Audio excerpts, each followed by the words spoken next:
ጠቅላይ ሚኒስትሩ በኢትዮ ኤርትራ ወቅታዊ ጉዳይ ላይ ስለ ኤርትራ መንግስት በትግረኛ ቋንቋ በሰጡት ቃለ መጠይቅ ከባድ የተባለ ትችትን ሰንዝረዋል።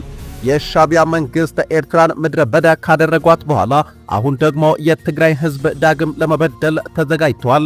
ነገር ግን አሁን እንዲበድለን እድል አንሰጥም፣ ከሞከረ ግን የመጨረሻው ይሆናል በማለት አስጠንቅቀዋል።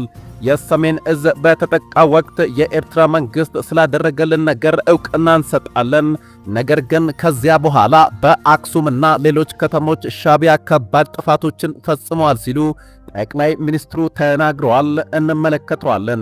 በሌላ መረጃ አምስተኛ ቀኑን የያዘው በኢራን በእስራኤልና በአሜሪካ መካከል እየተደረገ ያለው አውዳሚ ጦርነት አሁንም ተባብሶ ቀጥሏል።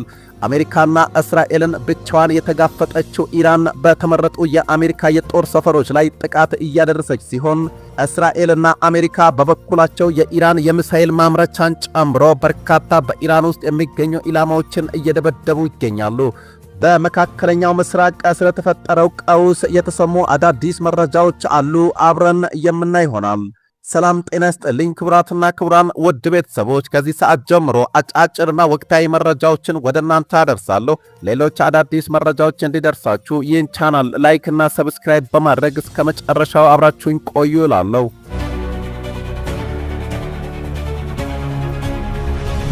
ጠቅላይ ሚኒስትሩ የኢትዮ ኤርትራ ወቅታዊ ጉዳይን በተመለከተ ስለ ኤርትራ መንግስት በትግረኛ ቋንቋ በሰጡት ቃለ መጠይቅ ከባድ የተባለ ትችትን ሰንዝረዋል። የሻቢያ መንግስት ኤርትራን ምድረ በዳ ካደረጓት በኋላ አሁን ደግሞ የትግራይን ህዝብ ለመበደል ተዘጋጅቷል። ነገር ግን አሁን ዳግም እንዲበድለን እድል አንሰጥም፣ ከሞከረ ግን የመጨረሻው ይሆናል በማለት ከፍተኛ የተባለ ማስጠንቀቂያን አስተላልፈዋል። የሰሜን እዝ በተጠቃ ወቅት የኤርትራ መንግስት ስላደረገልን ነገር ዕውቅና እንሰጣለን፣ ነገር ግን ከዚያ በኋላ በአክሱምና ሌሎች ከተሞች ሻቢያ ከባድ ጥፋቶችን ፈጽመዋል በማለት ጠቅላይ ሚኒስትሩ ተናግረዋል። ጠቅላይ ሚኒስትሩ ከኢትዮጵያ ዜና አገልግሎት ጋር በትግረኛ ቋንቋ ባደረጉት ቃለ ምልልስ በኤርትራው የሻቢያ አስተዳደር ላይ እጅግ ጠንከር ያሉ ትችቶችንና ማስጠንቀቂያዎችን ሰንዝረዋል። በአፍሪካ ቀንድ ላይ በጦርነት አፋፍ ላይ የሚገኙት ኢትዮጵያና ኤርትራ የቃላት ሽኩቻው አሁንም በአሳሳቢ ሁኔታ ቀጥሏል። ጠቅላይ ሚኒስትሩ ሻቢያ በሰሜን ኢትዮጵያ ጦርነት ወቅት በንጹሃን ላይ የፈጸመውን ግፍና የዘረፋ ተግባር በዝርዝር ተናግሯል። በንግግራቸው መጀመሪያ ላይ የሰሜን እዝ ጥቃት በደረሰበት ወቅት የኤርትራ ህዝብና ሰራዊት ላደረጉት ድጋፍ ዕውቅና የሰጡ ሲሆን ሆኖም ግን ይህ ድጋፍ ሻቢያ በኋላ ላይ የፈጸመውን ግፍ እንደማይሸፍነው በአንክሮ ገልጿል። ስላደረጉልን ድጋፍ አመስግነን የፈጸሟቸውን እኩይ ተግባራት ደግሞ እናወግዛለን። ይህ እኩይ ተግባር እኩይ፣ መልካሙ ተግባር ደግሞ መልካም በማለታችን ቅር አይለንም ብለዋል። የኤርትራ ሰራዊት ወደ ትግራይ ክልል መግባቱን ተከትሎ የፈጸማቸውን ወንጀሎች ጠቅላይ ሚኒስትሩ በዝርዝር የጠቀሱ ሲሆን መንግስት በወቅቱ ከህወሓት ጋር በነበረው ጦርነት ምክንያት የውጭ ኃይልን የመከላከል አቅም እንዳልነበረው በግልጽ አምነዋል። በዚህም ሳቢያ በአክሱም ከተማ በሁለት ቀናት ውስጥ በመቶ የሚቆጠሩ ወጣቶች በግፍ ተጨፍጭፈዋል። በአድዋ በአዲግራትና በሽሬ ከተሞች ቤቶች ፈርሰዋል፣ ኢንዱስትሪዎች ወድመዋል፣ ማሽነሪዎችም ተዘርፈዋል ብለዋል። ሻቢያ በገባበት ከተማ ሁሉ ጥፋት ስለሚፈጽም ወደ መቀሌ እንዳይገባ በታክቲክ ተዘግቶበት እንደነበረ የጠቆሙት ጠቅላዩ መቀሌ ገብቶ ቢሆን ኖሮ ከባድ ጥፋት ሊያስከትል ይችል ነበረ ነው ያሉት።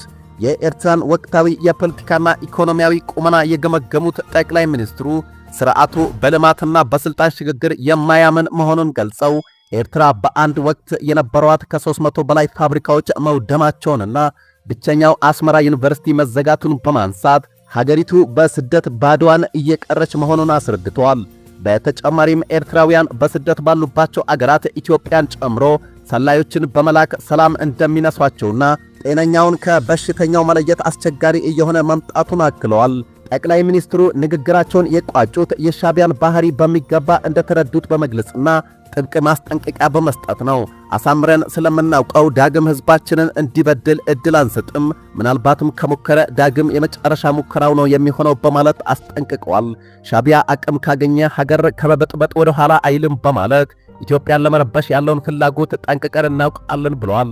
ጠቅላዩ ይህን ያሉት ሻቢያና ህወሓት በቅንጅት በመንግስታቸው ላይ ጦርነት ለማወጅ ዝግጅት አጠናቀዋል በሚባልበት ወቅት በመሆኑ ነገሩን እጅግ አሳሳቢ ያደርገዋል የሚሉ አንዳንድ ሰዎች ሐሳባቸውን እየሰጡ ይገኛሉ። በሁለቱ አገራት መካከል የተባባሰው የቃላት ጦርነት ወደ ወታደራዊ ግጭት እንዳያመራና መላው ቀጠናውን የጦርነት አውድማ ከማድረጉ በፊት ሌላ ሶስተኛ አካል ጣልቃ ገብቶ ነገሩን ማስቆም ካልተቻለ ጉዳዩ ወደ ለየለትና ወደማያልቅ ቀውስ ሊያመራ እንደሚችል ለመገመት አያዳግትም። በሌላ መረጃ አምስተኛ ቀኑን የያዘው በኢራን በእስራኤልና በአሜሪካ መካከል እየተደረገ ያለው አውዳሚ ጦርነት አሁንም ተባብሶ ቀጥሏል። አሜሪካና እስራኤልን ብቻዋን የተጋፈጠችው ኢራን በተመረጡ የአሜሪካ የጦር ሰፈሮች ላይ አሁንም ጥቃት እያደረሰች ሲሆን እስራኤልና አሜሪካ በበኩላቸው የኢራን የሚሳኤል ማምረቻዎችን ጨምሮ በርካታ በኢራን ውስጥ የሚገኙ ኢላማዎችን እየደበደቡ ይገኛሉ።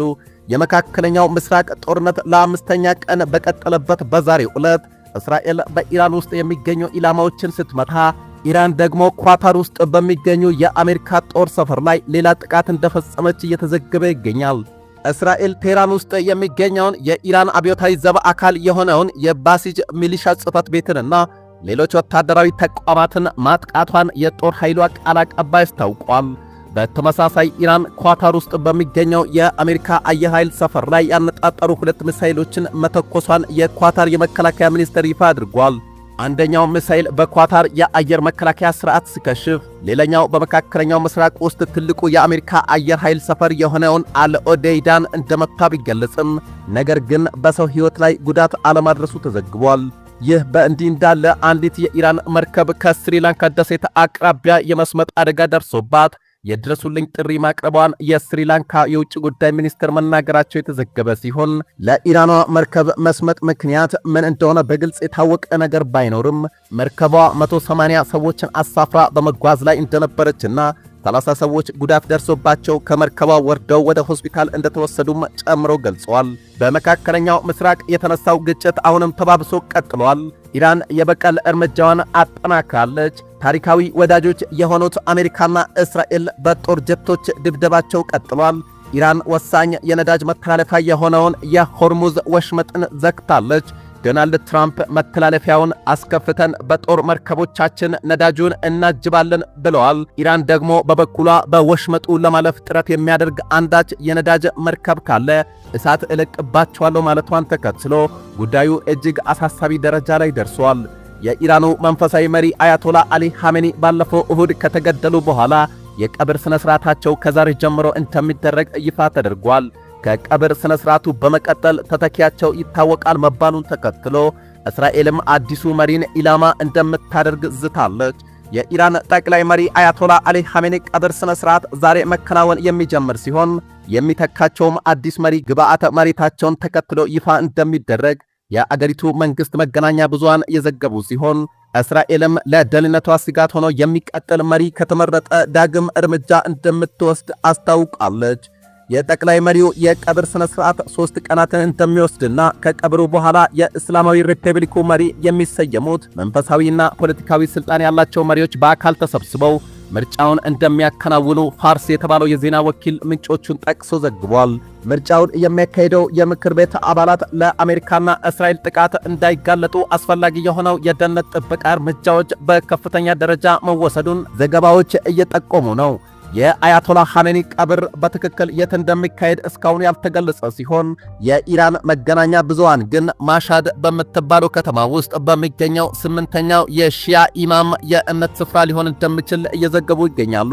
የኢራን እስላማዊ ሪፐብሊክ 3ኛው ጠቅላይ መሪ ማን እንደሚሆን እየተጠበቀ ባለበት በአሁኑ ወቅት ኒውዮርክ ታይምስ የኢራን ባለስልጣናትን ጠቅሶ የሟቹ መሪ ልጅ ሞጃታብ ሐሜኒ አዲሱ መሪ እንደሚሆን ከስምምነት ላይ መደረሱንና ይህም በሚቀጥሉት ቀናት ይፋ እንደሚደረግ ዘግቧል። ይህ በእንዲህ እንዳለ የእስራኤል የመከላከያ ሚኒስትር እስራኤል ካቲዝ ለአገራቸው ጠላት የሆነ የትኛውም ተተኪ ቢመጣ ኢላማቸው እንደሚሆን ተናግረው እስራኤልን የማጥቃት ዕቅድን የሚያስቀጥል አሜሪካን ላይ የሚዝት የኢራንን ሕዝብ የሚጫቁን የትኛውም ተተኪ በማያጠራጥር ሁኔታ ለመደምሰስ ኢላማችን ይሆናል ብለዋል የመከላከያ ሚኒስትሩ።